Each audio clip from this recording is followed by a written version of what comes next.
देखिए जो द्विघात समीकरण होता है वो उसका मानक रूप होता है x का वर्ग धन bx धन c बराबर 0। अब देखिए यहाँ पर जो घात है 2 है, इसीलिए इसके दो मूल होंगे, दो मूल, इसके दो मूल, एक मूल को हम मानते हैं अल्फा और एक को बीटा। तो ये दो मूल अल्फा और बीटा होते हैं, तो ये अल्फा और बीटा का मान हम इस सूत्र से निकालते हैं। इसके लिए हमारे पास सीधेधराचार्य ने कौन सा सूत्र दिया है? सूत्र दिया है हमारे पास x बराबर minus b plus minus under root b square minus 4ac upon 2a। देखिए फ्रेंड्स, ये वाला सूत्र है जिसकी सहायता से हम इस वर्ग समीकरण का मान निकालते हैं।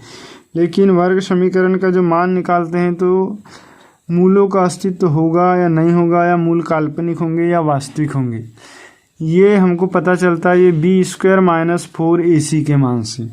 ये बी स्क्वायर माइनस 4ac को हम विविक्त कर कहते हैं। तो मूल का अस्तित्व ज्ञात करने के लिए इसका मान हमको ज्ञात करना जरूरी होता है।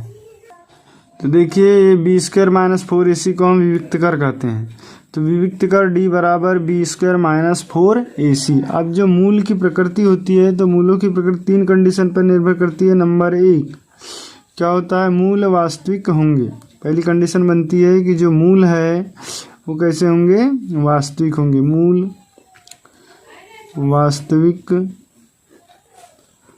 व असमान होंगे। अब देखिए कब होंगे? जब विविक्त कर d बड़ा होगा 0 से। फ्रेंड्स, जब विविक्त कर d का मान 0 से बड़ा होता है तब मूल वास्तविक और असमान होते हैं। ठीक है, मतलब इसका मतलब क्या हुआ? इसका मतलब ये हुआ कि जो बी स्क्वायर माइनस 4ac है इसका मान 0 से बड़ा होना चाहिए, मतलब इसका मान धनात्मक होना चाहिए। अर्थात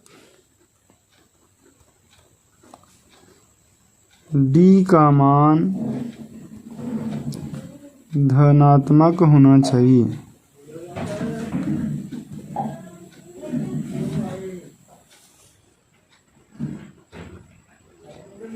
ठीक है, तो जब d का मान धनात्मक होता है तो उस कंडीशन में क्या होता है कि मूल वास्तविक और असमान होते हैं। दूसरी कंडीशन हमारे पास आती है कि मूल वास्तविक व समान होंगे, मतलब मूल बराबर होंगे। दोनों मूल कैसे होंगे? बराबर होंगे। तो वो कब होंगे? जब विविक्तिकर d बराबर होगा 0 के। जब विविक्तिकर d का मान बराबर हो जाता है 0 के, मतलब बी स्क्वायर माइनस 4ac बराबर होता है 0, तो उस कंडीशन में जो है मूल जो है वास्तविक भी होते हैं और दोनों मूल समान होते हैं, क्योंकि अल्फा और बीटा दोनों का मान क्या हो जाता है? बराबर हो जाता है। तीसरी कंडीशन हमारे पास आती है कि मूल काल्पनिक होंगे। मूल काल्पनिक होंगे।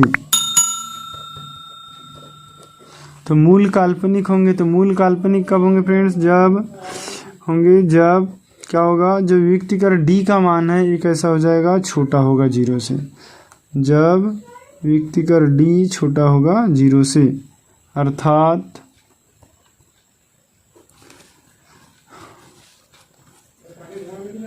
बी स्क्वायर माइनस 4ac छोटा होगा 0 से, मतलब इसका जो मान है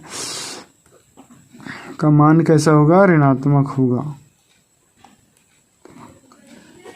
मतलब मान यदि इसका ऋणात्मक आता है तो उस कंडीशन में मूल कैसे होंगे? काल्पनिक होंगे। ठीक है, तो मूल काल्पनिक होंगे। कब होंगे मूल काल्पनिक? जब इसका मान ऋणात्मक आएगा या 0 से छोटा होगा। विविक्तिकर का मान बी स्क्वायर माइनस 4ac का जो मान है ये 0 से यदि छोटा होता है, ऋणात्मक होता है, तो उस कंडीशन में मूल काल्पनिक होते हैं।